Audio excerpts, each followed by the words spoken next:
The battlefield was never silent, it only pretended to be. In the distance, artillery thunder rolled like a storm too far to see. But here, among the frostbitten ruins of Stalingrad, silence was the deadliest sound of all. Every step could end in a bullet. Every breath could give you away. Hidden beneath shattered concrete, a man lay still, his rifle steady, his heartbeat louder than the winter wind. He was no ordinary soldier. He was a ghost, a sniper. The Germans called them unseen killers. The Soviets called them heroes of patience. History called them something else.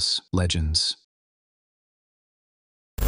In 1942, as the German army carved through Russia, the Soviet Union needed more than courage. It needed invisible warriors, men and women who could turn a single bullet into a weapon of terror. From the forests of Siberia to the frozen ruins of Stalingrad, thousands trained in silence. They studied wind, distance, the art of patience. One name rose above the rest: Vasily Zaitsev, a hunter from the Ural Mountains, born to shoot deer in the snow. Now he hunted men. His rifle, a simple Mosin Nagant, became an extension of his soul. Each pull of the trigger wasn't rage, it was mathematics, instinct, and fate. His mission was clear: defend Stalingrad. But his legacy? To prove that one man's stillness could break an empire's advance. They called it the duel. Zaitsev versus Major Erwin König, the German master sniper sent to kill him. For days, neither man slept. Each hunted the other through a maze of debris and death. It wasn't a battle of firepower. It was a war of patience, of nerves, of shadows. In the end, König made one mistake: a glint of sunlight off his scope, a flash, a breath, a shot, and silence fell once more.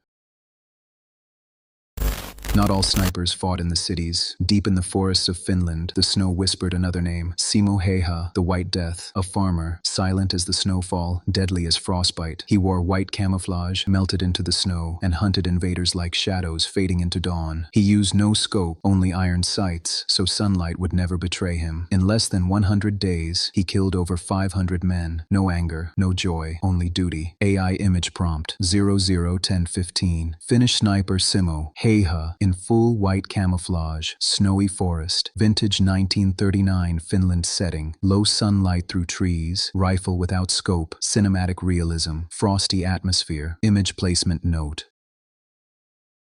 For every shot fired, a sniper carried more than bullets. He carried isolation, guilt, and the weight of knowing his targets had faces. Each kill was a victory, but also a scar. In dugouts across Europe, snipers wrote letters to mothers, wives, children, never mentioning what they had seen, because no one could understand what it meant to wait for hours, for one heartbeat, and end a life.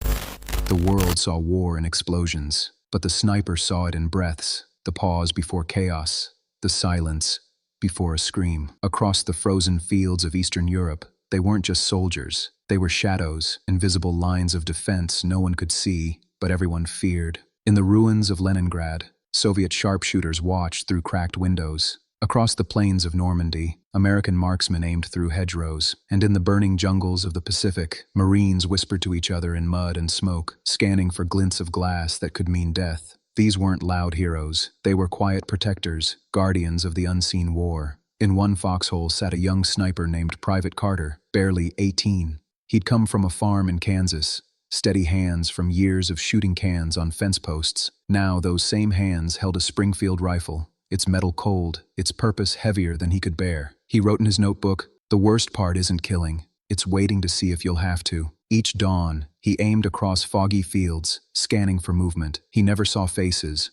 only helmets, shadows, breaths that turned to vapor. And when he fired, the world went quiet for one more heartbeat. Snipers learned to fight not just the enemy, but time itself. Hours turned into days. Hunger became normal. Cold became a companion. They had no ranks, no applause, just coordinates, a rifle, and a name no one would remember. But every shot they fired rewrote the course of a battle, unseen, uncredited, unforgettable. Where we shift perspective, telling the story from a German sniper's point of view, showing that fear, duty, and humanity existed on both sides. The sniper's world was never about hate. It was about survival, about duty, about moments too brief to measure. In every corner of the war, from the ruins of Stalingrad to the jungles of the Pacific, these silent marksmen stood between chaos and calm. They waited, they watched, they vanished, and somewhere in that silence, the next shot still echoes.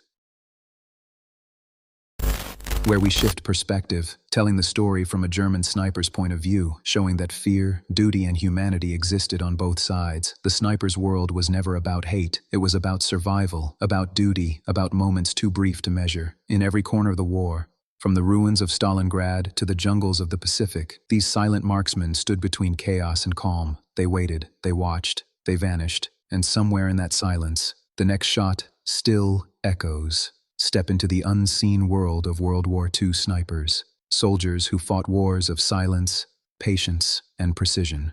From the frozen streets of Stalingrad to the jungles of the Pacific, witness how a single bullet could change history. This cinematic documentary reveals the humanity and fear behind every trigger pull.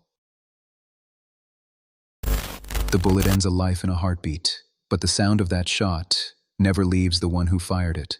In war, snipers were praised for their precision, their control, their coldness. But what the world never saw were the moments after the shot, when the silence grew louder than the battle itself. For many, the war ended. For the sniper, it never did. Every sniper carried two burdens, his rifle and his memory. Some wrote in journals, others drank to forget. A few, like Vasily Zaitsev and Lyudmila Pavlichenko, tried to live quiet lives. But the quiet only made the memories louder. Each remembered the faces of men they'd never met, the way they moved, the way they fell. Even decades later, they could still see them through the scope. One American sniper once said, "The war taught me to stop shaking when I killed. Life after war taught me how to start again." Post-war psychiatrists began to study what they called the invisible wound. Snipers, once seen as elite, heroic, untouchable, were now shadows of themselves. They dreamt of the crosshairs. They heard the echoes of their own rifles. They felt the recoil in their sleep. Some couldn't look at their own reflections without seeing another man fall. In a world celebrating victory, they carried guilt for surviving. Among the ruins of Berlin and the forests of Finland, soldiers wrote letters home. Not about the war, but about the silence that followed it. Some letters were never sent. Others were found years later, yellowed and folded, filled with lines like, "I don't know how to live without looking through a scope. The war left, but it stayed inside me." Those words were never published in textbooks, but they tell the truest story of all, the price of seeing too much and surviving it. Some tried to return to normal life, but how does a man who waited hours to end another's heartbeat go back to waiting for a bus? They became hunters, police officers, teachers, anything that gave them rules, structure, distance from the noise. But the stillness always returned. Every creak of wood, every rustle of wind through leaves, brought back that one frozen second between life and death. Some prayed for forgiveness, not from their country, but from the faces they could never forget. In old diaries found in Eastern Europe, one sniper wrote, "I learned to aim at hearts, but no one taught me how to heal mine." That line became his epitaph. War turns men into machines, but snipers, they stood at the edge of both. They had to think, feel, and still pull the trigger. They were soldiers and poets of silence. Somewhere between mercy and duty, they found a space the world could never understand. A space where the line between killer and savior disappeared. Time passes, wars end, but some sounds never fade. A door slam, a firecracker. To the sniper, they're not just noise, they're echoes, and in those echoes, the battlefield lives again. But maybe that's how history remembers them, not as killers, but as men who carry the unbearable burden of precision.